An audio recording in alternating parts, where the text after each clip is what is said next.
Anupama serial के daily updates. Episode की शुरुआत होती है टेंशन से, जहां सरिता कहती है कि अब बस हम किसी भी होटल या धर्मशाला में रुक जाएंगे। देविका अनुपमा को समझाती है, तुम बाहर से मजबूत दिख रही हो लेकिन तुम्हारा मन अभी भी वही है। अनुपमा, तुम तभी खुश रह पाओगी जब पूरे दिल से हमारे साथ चलोगी। इधर शाह हाउस में हंगामा मचा हुआ है। पाक ही बेचैन है और भागती हुई आती है और बोलती है ईशानी दरवाजा नहीं खोल रही है। तोशु चुभते हुए ताने मारता है और कहता है इन दोनों माँ बेटी का नाटक तो कभी खत्म ही नहीं होगा। लेकिन पाक ही चिल्लाती है और कहती है ये नाटक नहीं है तोशु भाई। सभी लोग घबरा कर दरवाजा पीटने लगते हैं। उधर दूसरी तरफ अनुपमा अपना मोबाइल देखती है, लेकिन देविका झटके से उसका फ़ोन छीन लेती है और कहती है कि अब तुम्हारा फ़ोन तुम्हें मुंबई जाकर ही मिलेगा। अनुपमा परेशान, बेचैन और उसका दिल किसी भी अनहोनी को महसूस कर रहा है। और इसी बीच शाह हाउस में दरवाजा तोड़ा जाता है और सब दंग रह जाते हैं। ईशानी ज़मीन पर बेहोश पड़ी होती है। पाखी चीख उठती है और सब भागकर उसे उठाते हैं। किंजल तुरंत ही डॉक्टर को कॉल लगा देती है। पाखी ईशानी का फोन उठाती है और अनुपमा को कॉल करने लगती है, लेकिन तभी मोबाइल की स्क्रीन पर कुछ ऐसा दिखता है, एक फोटो, जो कि पाखी जोर से चीख पड़ती है और उधर अनुपमा का दिल अचानक तेजी से धड़कने लगता है। तभी किंजल का कॉल आता है देविका के फोन पर। देविका फोन उठाती है और जैसे ही ये खबर सुनती है उसके चेहरे का रंग ही उड़ जाता है। जसप्रीत और भारती को भी शाह हाउस से फोन आने लगते हैं। चारों तरफ पैनिक है और इसी बीच अंश और राही शाह हाउस में निकलते हुए नजर आएंगे। राही प्रेम को फोन लगाती है लेकिन कोई भी रिसीव नहीं करता। मोटी बात तंज कसती है कि क्या पता ईशानी ये सब नाटक कर रही हो। राही गुस्से में जवाब देती है और कहती है कि ऐसे सिचुएशन में ऐसी बातें नहीं करनी चाहिए जिस पर बाद में शर्मिंदा होना पड़े। अंश चुप होता है, उदास होता है और राही और अंश दोनों हॉस्पिटल के लिए निकल जाते हैं। उधर गौतम भी चिंतित है। मोटी बात कहती है कि ये तो शाह परिवार के कर्मों का फल है।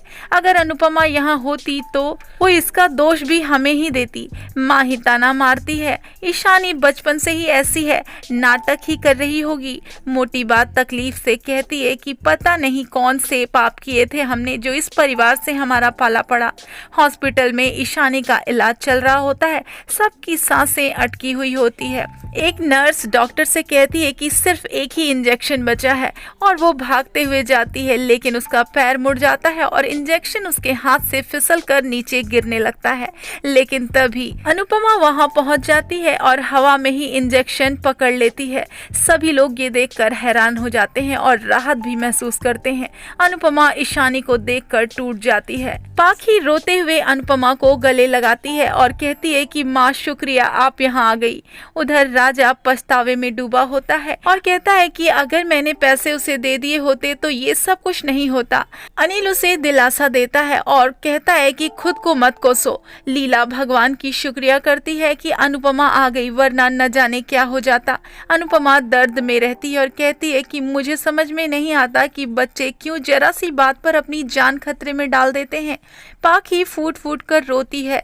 ईशानी की हालत की जिम्मेदार खुद को ठहराती है। डॉक्टर आकर कहता है कि इंजेक्शन दे दिया गया है, लेकिन असर करेगा या नहीं ये कुछ कहा नहीं जा सकता। पूरा शाह परिवार जैसे एकदम जम सा जाता है। उधर गौतम कहता है कि आप माँ ही ईशानी से मिलने चलिए, लेकिन माँ ही साफ मना कर देती है और कहती है कि मुझे मोटी बा और पापा को हर्ट नहीं करना है, वहाँ मेरी कोई ज़रूरत नहीं है। अचानक गंभीर माहौल में माँ ही गौतम से पूछती है कि आपने मेरे प्रपोजल पर सोचा है।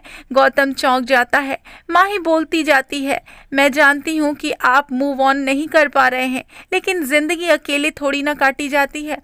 अगर हम शादी करते हैं तो आपके बच्चे को मैं बिल्कुल अपने बच्चे की तरह पालूंगी। गौतम ये सुनकर शॉक्ड रह जाता है।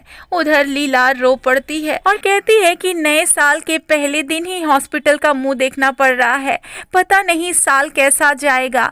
बाबूजी समझाते हैं, कहते हैं कि मुसीबतें नया साल देखकर नहीं आती। अनुपमा कहती है कि ईशानी ठीक हो जाएगी। लीला पूछती है कि क्या अनुपमा तुम वापस चली जाओगी। अनुपमा जवाब देती है, फिलहाल फिलहाल मैं यही हूँ। पाखी की सांस में जान वापस लौटती है। राही देखती है कि प्रेम अब तक उसका मैसेज नहीं देखा और अनुपमा सभी को बताती है कि देविका और बाकी नहीं आएंगे। परी भी रोते हुए खुद को दोष देती है और कहती है कि मुझे समझना चाहिए था। राही उसे समझाती है कि खुद को वो दोषी ना बताए। अनुपमा सोचती है कि पाखी खुद को जिम्मेदार क्यों मान रही है। कुछ ऐसा जरूर है जो सिर्फ पाखी और ईशानी ही जानती है। अगली सुबह जब माही और गौतम पराग को खुशखबरी देते हैं कि जर्मनी वाले क्लाइंट को उन्होंने फिर से मना लिया है, पराग भावुक हो जाता है और गौतम को गले से लगा लेता है। मोटी बात तब ताना मारती है और कहती है कि अंश तो कुछ भी नहीं कर पाएगा, गौतम जी ने वो कर दिखाया है। माही भी उस पर फिर से ताना मारती है और चुभता हुआ तीर की तरह कहती है कि बिजनेस अंश की बात तो नहीं है। प्रार्थना ये सुनकर आंख बबला हो जाती है और कहती है कि मेरे पति की बुराई यहाँ पर मत करो। माही कहती है कि मैं तो बस सच बोल रही हूँ। प्रार्थना पलटकर जवाब देती है और कहती है कि गौतम भी तो शुरू से कुछ नहीं जानते थे, अब सीख गए हैं ना, अंश भी सीख जाएगा। गौतम प्रार्थना को सपोर्ट करता है और अंश को काबिल कहता है। प्रार्थना चीखती है और चिल्लाती है और कहती है कि गौतम इस घर से तुम दूर रहो। माही डर जाती है और कहती है ऐसा कभी नहीं हो सकता। प्रार्थना कहती है कि किसी ने गौतम को कुछ कहा तो तुम्हें क्यों बुरा लगता है। ये बात सुनकर पूरा घर में सन्नाटा छा जाता है। सभी की नजरें अब माही पर होती हैं। वो रुक जाती है और कुछ छुपाती हुई नजर आएगी। उधर अंश कोठारी हाउस जाने लगता है लेकिन राही रोकती है और अंश कहता है मैं प्रार्थना को अकेला नहीं छोड़ सकता। राही समझाती है कि वहाँ सब है ना, यहाँ तुम्हारी जरूरत है। अनुपमा भी कहती है कि ईशानी खतरे से बाहर है, भाई दूज का टीका लगवा लो और फिर चले जाना। लेकिन अंश फूट पड़ता है और कहता है कि क्यों, हम हमेशा सजा भुगतें बिना किसी गलती के। अंश टूट चुका है, मेरा शाह परिवार आने का मन नहीं होता। अंश चला जाता है। राही रोते हुए कहती है कि सब कुछ बिखर रहा है, माँ आप ही संभाल सकती हैं। अनुपमा का दिल टूट जाता है और वो भगवान से प्रार्थना करती है और कहती है कि क्या आप भी यही चाहते हैं कि मैं अपने लिए कुछ भी ना करूं, आप मुझे वापस यहीं खींच लाते हैं। इसी दौरान अनुपमा अपने दिल की आवाज उसे सुनाई देती है, जिंदगी के बहाव के साथ वो तैरना सीखो। अनुपमा की आंखों में आंसू आ जाते हैं और एपिसोड यहीं पर खत्म हो जाता है। लेकिन अगले एपिसोड में बड़ा धमाका होने वाला है। भाई दूज पर अनुपमा सबको खुश करने की कोशिश कर रही होती है लेकिन तोशु पाखी से टीका लगवाने से साफ इनकार कर देगा।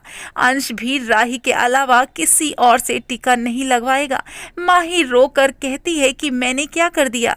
अंश उस पर चिल्लाता है और कहता है कि तुम अपने भाई का करियर बर्बाद कर रही हो। और तब पराग पूछता है तब अंश ये खुलासा कर देता है कि माही गौतम से प्यार करती है और उससे शादी करना चाहती है। ये सुनकर सभी हैरान हो जाते हैं और हर कोई शॉक्ड हो जाता है और कहानी यहीं पर एक झटका देकर खत्म हो जाती है। आज का एपिसोड आपको कैसा लगा कमेंट में हमें ज़रूर बताएं।